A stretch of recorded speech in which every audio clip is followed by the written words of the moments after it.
November 10th, 2023. This morning I was tired and with all those idiots driving around, I got flustered. And when I get flustered, the dates of all these times and places, trying to get them in order. I made a mistake on the last tape. It was September 21st, 18, is when the guy threatened to knife me at Giant Eagle. See, we'll go through everything really, really quick. I hate redoing this. I repeat myself, and it's like this one lady on the news, she made a comment how stupid people are. And she was making comments, and I laughed with my one client. I said, boy, that's just like the group that uh, helps out with my ex-husband. It's just stupid.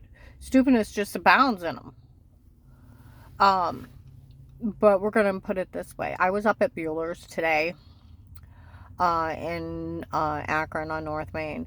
Some people were walking around. Somebody called someone and said, well, Will bullied her to stay out of this because who all was involved in this. And none of this is funny. See, they've been saying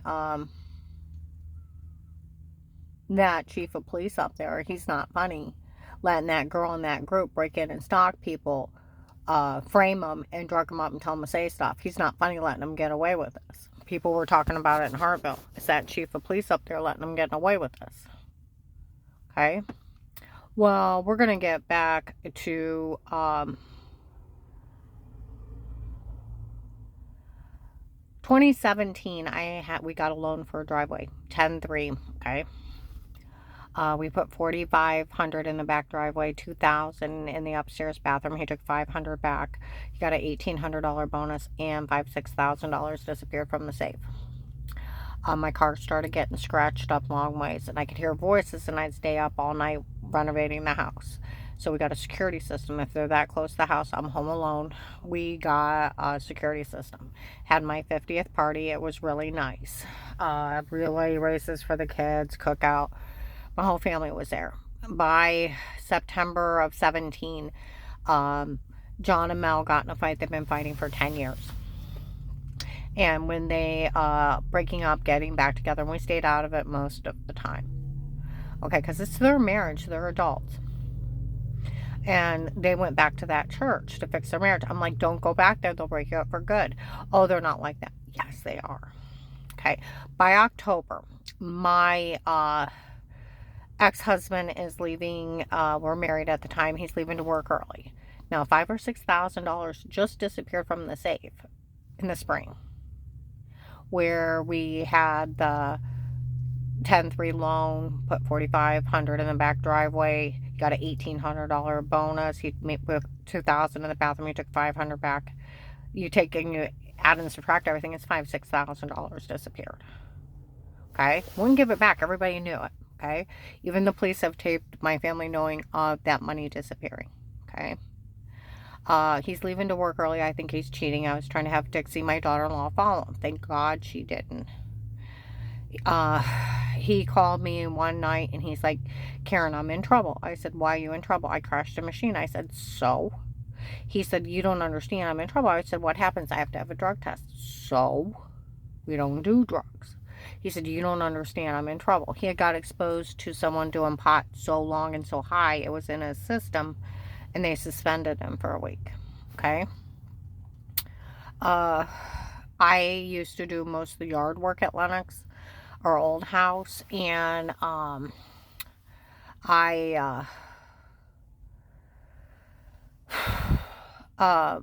went to tar around the blacktop around the house to seal it for the winter, and we had 1938 windows on the basement. You could have pulled the plexiglass off and pushed the window open and slid down, turned the electric off, and came up and killed me, but I tarred that day. I could not get the old hose off, so I popped it up with a rake. Okay? And he got home. We set the security system. Pop, pop, bang, bang. The puppies are screaming in the basement. Okay? I said, are you going to go look? No. And I'm looking out the windows and I don't see anything. The puppies settle down. I finally get back in bed and I finally fall asleep. We get up the next morning. The plexiglass is cracked because it won't pull off. not broke. The tent is knocked down and everything's disarrayed. Look like they fell over the rake. Okay, we call the Perry police. It makes no sense. You have all these upstairs windows. Why wouldn't they go through one of the upstairs windows? He said they knew where the security system was. Well, that Perry police officer was all of them. You're part of this. And I'm standing there with my mouth open. We weren't even fighting. He's yelling at Dave, and Dave keeps incriminating himself. Okay? And, all right. And I'm like, sir, will you drive? He's like, ma'am, we'll be driving by and I'll be checking on you. And I'm just standing there like, oh my God. Okay. So come Christmas, my oldest son, John, his wife, Melissa, her family was up from Florida. I knew they couldn't come over because she had people visiting. So they wanted bikes. We had bought them bicycles, put great big name tags on them, homemade ones. Took them over. They weren't home. Got permission to leave them in the house. Left their gift cards. Came back that day or the next day. See if they liked them. Why would we thank you? Another lady in the church bought them for us. And they make fun of Dave for having pot in his system. March, our house is up for sale. Bill German's not always in the area. Okay. Our realtor, so he'd let me show it. I had over an hour and a half where I had to show it. I've been cleaning all day. So I told him, I said, I got over an hour and a half. I'm going to go out to Belden, get some coffee, get out of the house for a little bit. Let me know when you're ready. Give me 10 minutes. He's like, okay. So I call him. I said, hey, I'm leaving. I want you to go Lincoln Way. I said, Dave, I always go down to Bailey and then behind Watson, or Bailey to Genoa. Why do I want to go up and then back down? That's silly. He's like, Karen, I said go Lincoln Way. And I'm like, Dave, and he starts screaming at me. It's like, fine, whatever. Okay. And I go there. It's actually open. I'm like, sweet. I've lived there 25 years. So I jump 5 lanes. There's a car at the next road, Avis, and it's sitting there. It jumps. I thought, well, I'll get in the other lane. It got right behind me. I'm like, that's weird. So I move over. He moves over. I go down to turn at Genoa. He goes to turn. And it clicks in my head. They knew where the security system was. And he just had a fit telling me to go this way. I had just got a bigger black SUV. And I thought, well, you know what? I'm going to go back down to Bailey. And if he's following me, I'll call 911 or I'll find somebody home. I got stuck at the corner of Genoa and Bailey. One car, and I got my foot on the brake, the wheel turned left. One car goes by, 2 cars go by. He hits me and gets stuck between me and the building. The Perry police shows up and said the way he clipped you, if you wouldn't have had your foot on the brake, he would have rolled you. He was doing way over 45. I cannot let you go home alone. And it made me call Dave. I go over to Danny and Jen's house. Kaylee's there, her friend. And she's like, well, you know about Savannah. I said, well, I know of Savannah. She's a little 18-year-old kid. Okay. I said, I know of her, but I don't know her. What do you mean you don't know her? I said, why would I? I've known her family, never had trouble with them. Their family went up to that other church years ago, and they come visit, but I don't know them. He said, she said, well, Savannah's old boyfriend, the baby daddy, is very big and used to be big in drugs. I said, what does that have to do with anything? It is a good question. What does it have to do with anything? She's standing there with her mouth open. Okay. That is a good question. Okay. I go to help Terry clean out her apartment. I had bought her totes, worked on that apartment for free. All right. She walking me out. I'm loading up the trunk. Got the trunk open. I'm loading it up. Up pulls a white van. Side door goes open. Tall white guy, black hair, grayish white hoodies, jeans, white tennis shoes. I got her hood up over his head. I'm like, go back in the building. She literally picks up her walker and runs. Okay. I already had them in my hand. I threw them in, slammed the car trunk down. I ran around, looked over, make sure she got in, looked back. He's coming at me. It's like, ah! Kind of thing. Jump in the car, start the car, throw it in reverse. He hits the back of my car. She got away, and he lunges around the building as I peel out, and then the white van follows me and chases me for a while, and I finally lose him. Okay? They kept changing dates on the closing of our houses. So I started putting our stuff in storage in our son Danny's. We were lucky in May to close on the same day. The second day, we go down, we make several loads from storage unit in our son Danny's house. We go down to Maslin Walmart. My oldest son and his kids are in there. They come running at us. Grandma Papa, what you doing here? Buying curtains for the basement. What are you doing? I don't know. We leave and we go walk outside, and there's a white car sitting close to mine. Okay? And Dave's like, I'm going to follow you. Well, I'm going to argue with him. He has a truck and trailer. I don't have to worry about something falling out on me. Okay? So, on the narrow way back from Maslin, we literally, I'm the lead car, and except for the white cars ahead of me. He pulls out ahead of me. Okay? He starts a car when we first walk up. He pulls out ahead of me. Didn't think anything of it. All of a sudden, he turns the car completely sideways. I'm like, Dave, we're talking on the phone as we're driving. I'm like, Dave, he blocked the whole road. All of a sudden, he steps out, jeans, cowboy boots, tall white man, black hair. And then I'm like, Davey's getting out. He reaches back in like he's grabbing something off the dash. And I'm like, Dave, he's grabbing something. I think I'm getting carjacked. I start throwing her in the reverse. And where'd you go? He's like, I turned down a side road. I said, what do you mean you turned down a side road? And I'm flooring it backwards. I look up, and by the grace of God, another car starts coming with his headlight put right in his face, and he steps back in, starting to straighten up his car, and peels out of there. I wail. I straighten up my car, and I peel out of there. Okay? He don't catch up to me for 12 miles. He told Dixie, our daughter-in-law, he knew I was getting carjacked, and he left me on purpose. Bastard. Okay.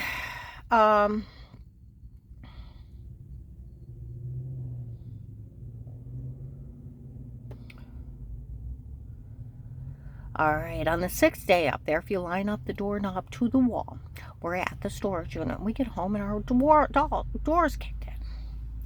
And he's like, don't report it. It's probably another realtor passing out keys. He didn't want me to report it because he hired that rapist.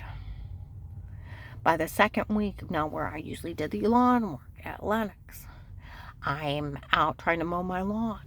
And I almost collapsed in front of the neighbor. He comes running over. I'm a nurse. Can I help you? I don't know what's wrong with me. I got bruises. I've been throwing up at different times. My heart's racing through my neck. I don't know what's wrong with me. I've been drugged, beaten, raped in my own home. And drugged up and told to say stuff by a serial rapist. Dave confessed he hired on his own. And I never seen anybody or talked to anybody. I just wake up like that. And it kept happening. I lost 18 pounds before I called the FBI. Okay? We'll go ahead and jump ahead to September 3rd of 18. September 3rd to 6th of 18. Where everything's done. I've been working all summer long on that house. I would go out and work in the backwoods to the front yard. I would come in, wash my hands, make something to eat and drink, go in and go to the bathroom, come out, take a drink out of something. And it's like, whoa, I feel dizzy. And then wake up, ow, I don't remember it. My arm and my muscles hurt. Oh, I feel sick. I'm running to the bathroom. My heart would be racing. Then I got a severe personal infection. I was so swollen I couldn't hardly go to the bathroom. And we just went from regular water to well water. And I thought the well water was eating my skin. Here I'm being drugged, beaten, raped in my own home. And I'm going to Altman Family Physicians all summer long. And they're not even putting it together. And they're treating all the symptoms. But because I never seen anybody, they weren't putting it together. Okay, September 3rd to 6th, we're out spreading mulch. He says, it's hot, it's like 80 degrees. I'm like, just drop it. I've worked all summer long on that house. And I'm like, just drop it. I'll do it next week. He's like, I'd rather have Katie than you. I'm like, what? You want another woman? I'll take my things and leave. He's like, you're not allowed to leave. Jack and I had this plan since March. He's crazy. I said, if you have something planned, I'll just give up everything willingly. Jack said you wouldn't give it up everything willingly, and we have to do it this way. So I started out getting a job. Got hired at Advanced America. Annie, the DM, was going to send me up to Darrell Road for an interview. Hired me as an assistant manager. On the way up there, Karen, I want you to meet Streetsboro. So I pull over, and I have I get my GPS. I go up, have my interview. I'm at the end of the driveway. Now, we only had 3 cameras on the outside of our house. One to the front porch, back porch, and side yard. Nothing to the end of the driveway. And we only started laying one underneath the tarp of the boat outside with an extension cord. At the end of September, because they would pull in and look at me and leave. And it was weird. I couldn't even sit outside. Okay. So we have nothing to trace me and my phone and no way to see me at the end of the driveway. It's raining. I'm trying to get off the phone with my mom.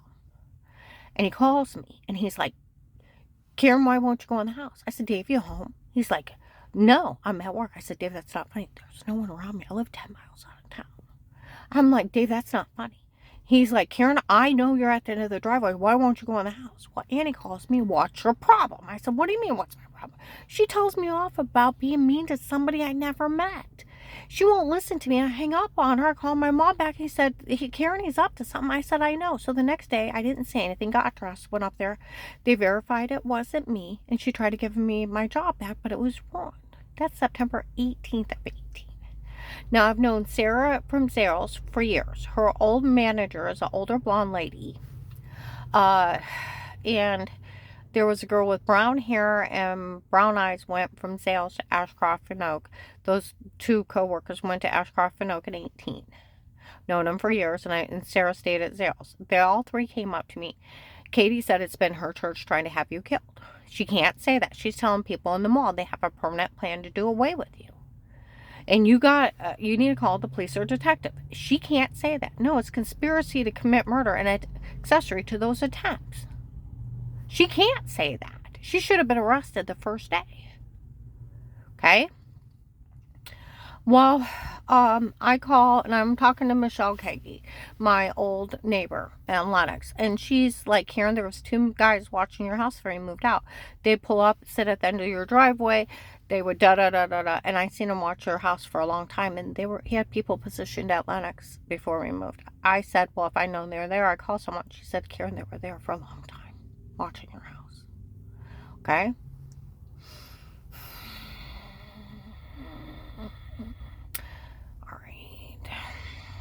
September 21st, 18. Okay.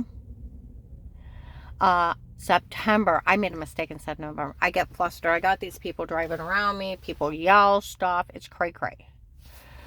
And they think things are funny and they're not. Terrorizing a victim. It is. These people are crazy.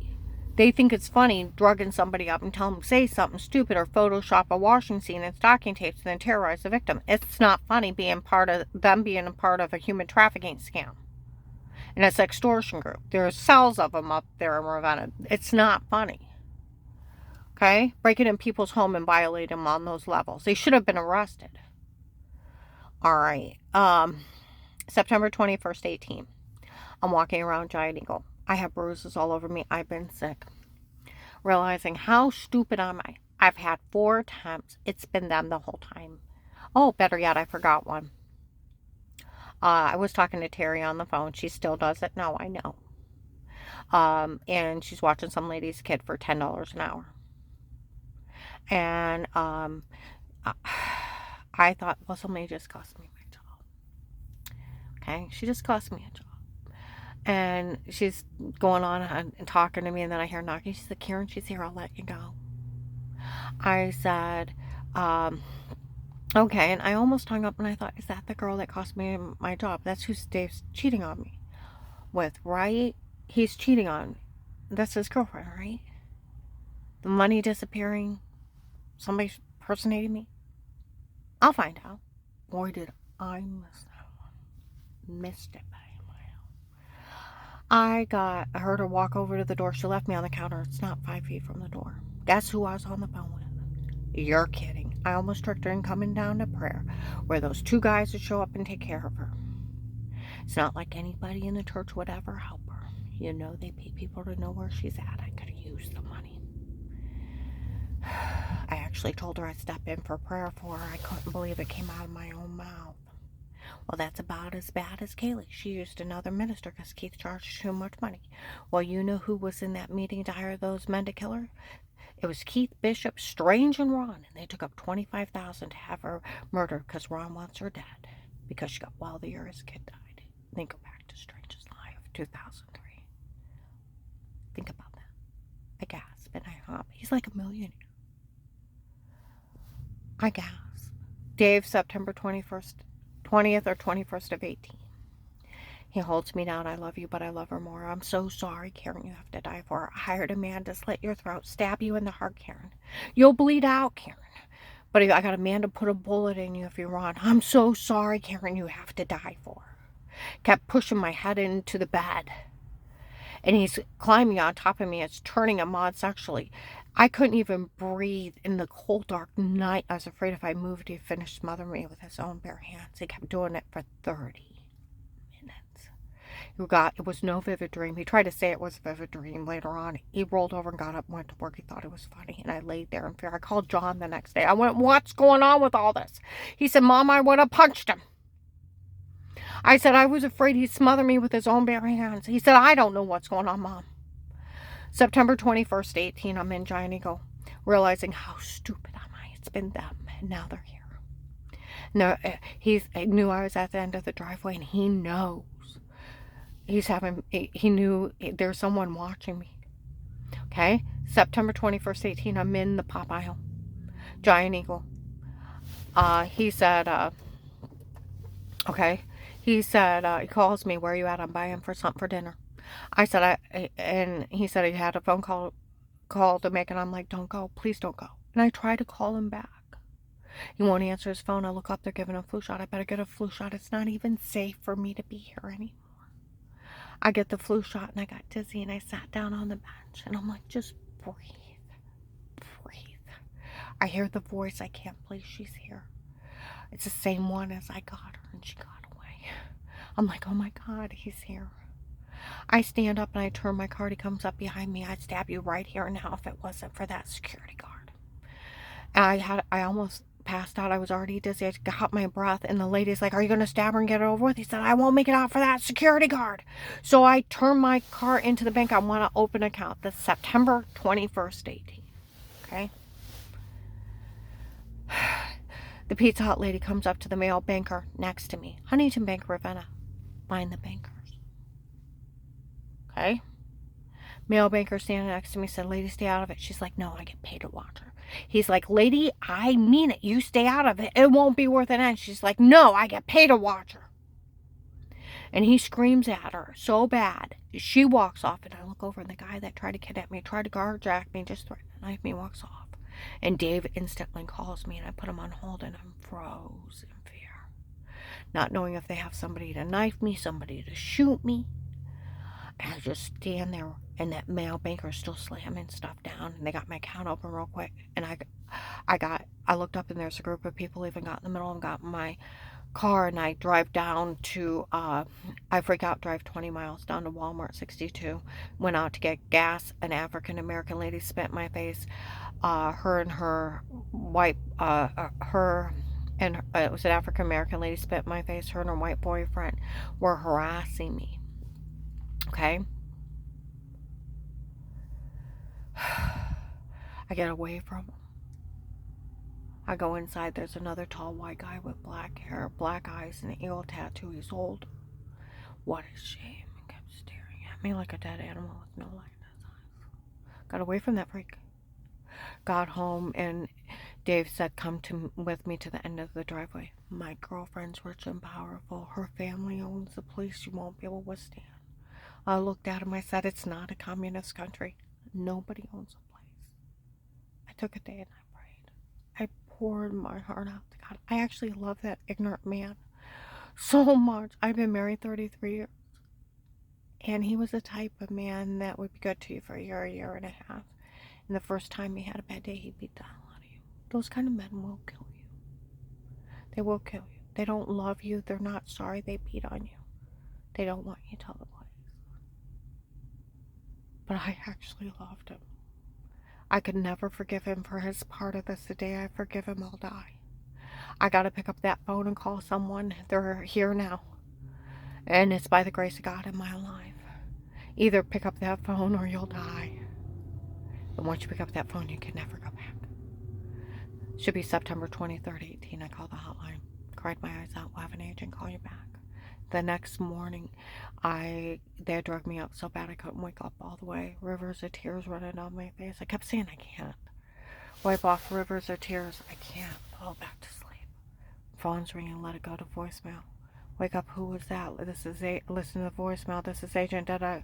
Call me back. I can't. Back to sleep. Got up. Staggered to the bathroom. Staggered to the refrigerator to get something to drink. And back to bed.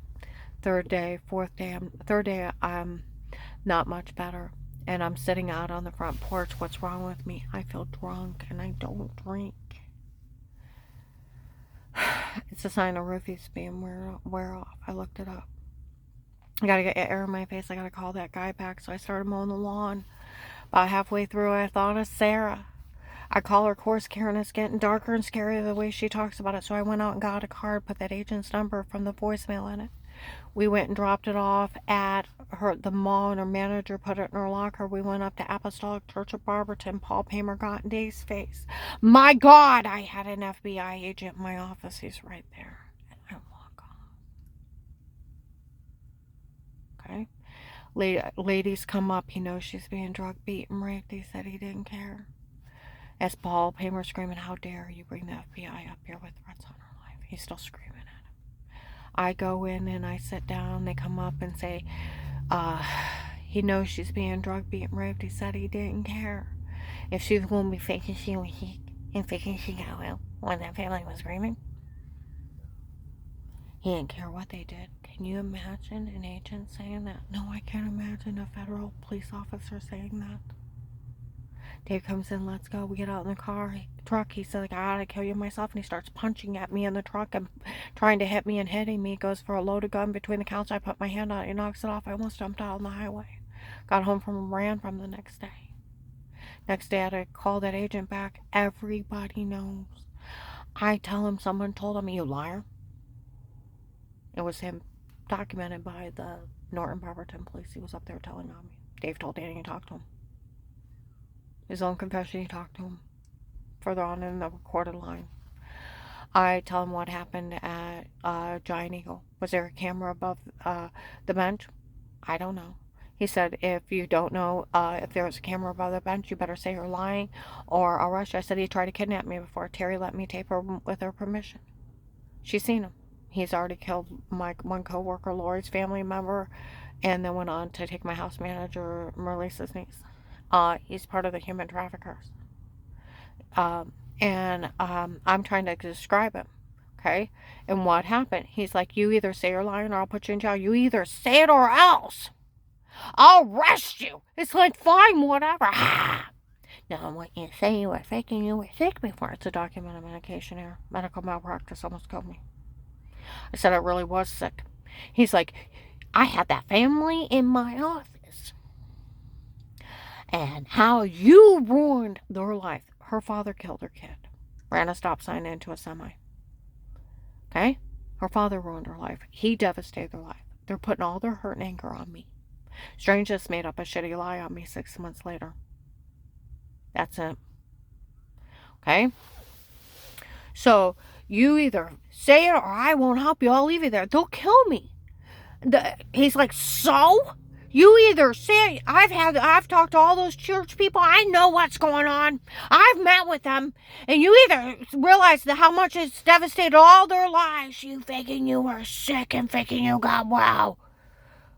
I'm like, I really was sick. He's like, you either say it or I'll leave you there. Just don't let him kill me. Then say it. I'm like, fine, whatever. Ha! Was he incapacitated on drugs and alcohol? Didn't realize he said that on a recorded line. Because he said he met with a family that lost their son. That's in Vegas. And the church people joined his office. Flat out confessed. With him badgering me. Then why would the FBI help a person like you? They're going to try to kill me. So. They've tried to kill me. So. And then the other golden ticket. Well, we could use peach tape. It's a shower scene of washing in the other room. I found out done by the sexual predators. for drug beat raping me. Photoshopped a washing scene in the other room. May 12th, 22 at noon. May 26th, 22 at noon. Shower scene was done on purpose. They found a tape of them admitting a shower scene in the other room. March 1st to 3rd of 21, 8 to 10:30 at night. They said they put clips together, put her in a porn. It's not her, it's them. They made it framing me March 24th, 22, 1:30. Then I got a whole list of Photoshop drugged up.